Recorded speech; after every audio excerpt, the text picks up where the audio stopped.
আমরা প্রথমে একটি কথা খুব স্পষ্ট করতে চাই, সেটা হচ্ছে বাংলাদেশ জামাত ইসলামী আমরা ফেব্রুয়ারিতেই জাতীয় নির্বাচন চাই। আমরা যে সংস্কার কমিশন সংস্কারের যে প্রস্তাব দিয়েছে এটার আমরা পূর্ণাঙ্গ বাস্তবায়ন চাই। এটা বাস্তবায়নের লক্ষ্যে গণভোট করার জন্য যে প্রস্তাব দেওয়া হয়েছে, দুইটি প্রস্তাব, একটি জাতীয় নির্বাচনের আগে গণভোট, আর একটি জাতীয় নির্বাচনের দিন একসাথে গণভোট। আমরা প্রথম প্রস্তাবটি অত্যন্ত জোরালোভাবে সমর্থন করি এবং জাতীয় নির্বাচনের পূর্বেই গণভোট অনুষ্ঠিত হবে এ ব্যাপারে আমরা নিশ্চয়তা চাই এবং এটি আমাদের সুস্পষ্ট দাবি। আপনারা জানেন ফেব্রুয়ারি মাসে নির্বাচনের যে প্রস্তুতি চলছে এবং জাতি সেই নির্বাচনের জন্য মানসিকভাবে প্রস্তুতি নিচ্ছে, তার ঠিক পূর্বাহ্নেই অনেকগুলো সেটেল ইস্যুকে নিয়ে কোনো রাজনৈতিক দল এবং মহল থেকে নানা রকম বিভ্রান্তিমূলক তথ্য প্রচার এবং ভিন্ন অবস্থান গ্রহণ করে নির্বাচনের পরিবেশ এবং রাজনীতিতে একটা উত্তাপ ছড়ানো পায়তারা করার চেষ্টা করছে বলে আমরা দেখতে পাচ্ছি।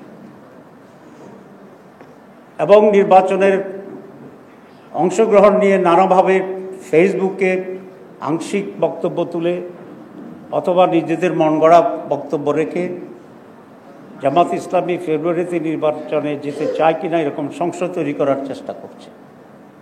সেই জন্যই শুরুতে আমরা বলেছি আমরা জুলাই চার্টারের পূর্ণ বাস্তবায়ন চাই আইনগত ভিত্তির মাধ্যমে এবং যে সুপারিশ করা হয়েছে একটা আদেশের মাধ্যমে, সে আদেশের মাধ্যমে। আমরা জাতীয় নির্বাচনের আগে গণভোট চাই, গণভোটের রায়ের ভিত্তিতে ফেব্রুয়ারিতে নির্বাচন চাই। এটা খুব পরিষ্কার আমরা আপনাদেরকে বলে দিয়েছি। আপনারা জানেন এই সরকারের তিনটি সুস্পষ্ট অঙ্গীকার ছিল ক্ষমতা নেওয়ার পর। একটি হচ্ছে সংস্কার করা হবে, জাতীয় পর্যায়ে নানা বিষয়ে সংস্কার করা হবে এবং এটা ছিল এক নম্বর এজেন্ডা এবং এটাই ছিল আজকের ইন্টারিম গভর্নমেন্ট বা ইউনিস গভর্নমেন্টের একমাত্র পজিটিভ প্রোডাক্টিভ স্টেপস। বাকিটা তো ওনারা অন্য সরকারের মতো একটা স্বাভাবিক সরকার পরিচালনা করছে, আর কোনো অ্যাচিভমেন্ট নেই। এটাকেই যদি এস্টাবলিশ করা যায়, that will B a great achievement of this government এবং এইটি সমগ্র জাতি চেয়েছিল, সমগ্র জাতি এখনও চায়।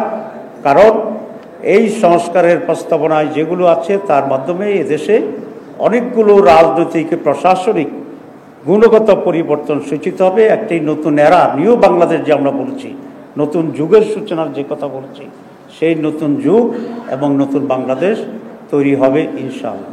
এবং সেই কারণে সরকারের পক্ষ থেকে ন্যাশনাল কনসেনসাস কমিটি করা হয়েছে, অনেকগুলো কমিশন করা হয়েছিল। তাকে সামারাইজ করে এই কমিটি অনেকগুলো প্রস্তাবনা এখানে দিয়েছিলেন এবং সেই প্রস্তাবনার উপরে 31টি দল যারা রিয়েলি ফাংশনিং ছিল এবং কম বেশি জুলাই বিপ্লবের যাদের ভূমিকা ছিল তাদেরকে দিয়েই আমরা মাসের পর মাস এখানে সময় দিয়ে অনেকগুলো বিষয়ে আমরা একমতে পৌঁছেছি।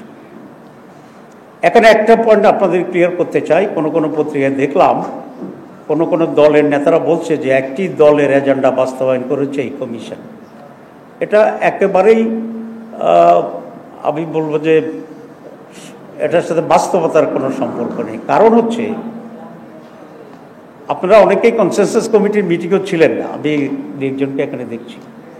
সেখানে যে এজেন্ডাগুলো আলোচনা হয়েছিল সেগুলো একান্তভাবেই এনসিসি ন্যাশনাল কনসেনসাস কমিটি যে সমস্ত এজেন্ডা দিয়েছে সেগুলোর উপরেই শুধুমাত্র আলোচনা হয়েছে।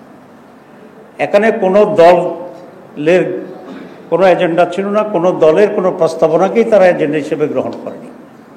আমরা একটা প্রস্তাব দিয়েছিলাম এজেন্ডা হিসেবে গ্রহণ করার জন্য, in addition to all the proposals from the NCC National consensus commission, সেটা ছিল লোয়ার হাউজে পিআর সিস্টেম, এটাকে আলোচনা করার জন্য আমরা অনুরোধ করেছিলাম, কিন্তু ওনারা আমাদের কোনো অনুরোধই রাখেনি, বরং যে এজেন্ডাগুলো ওনারাই তৈরি করে দিয়েছেন শুধু সেগুলোর উপরেই আলোচনা হয়েছে।